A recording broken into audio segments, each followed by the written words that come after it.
રાજ્ય સરકાર દ્વારા ગાંધીનગર ખાતેની ઉદ્યોગ કમિશનરની કચેરીમાં ઉદ્યોગ કમિશનર તરીકેની ફરજ બજાવતા આઈએએસ અધિકારી સંદીપ સાંગલેની નર્મદા જિલ્લાના પ્રભારી સચિવ તરીકે નિયુક્તિ કરવામાં આવી છે।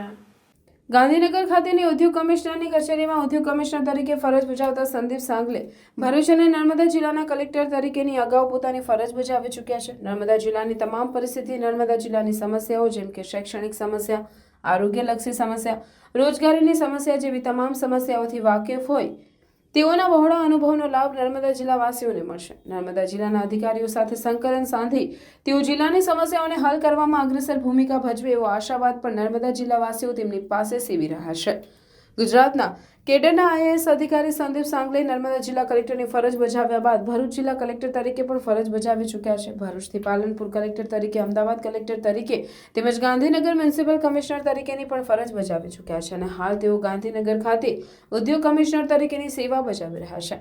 રાજ્ય સરકારે તેઓને નર્મદા જિલ્લાના પ્રભારી સચિવ એમ.એ. ગાંધીની જગ્યાએ નર્મદા જિલ્લાના પ્રભારી સચિવ તરીકેની નિમણૂક કરી છે।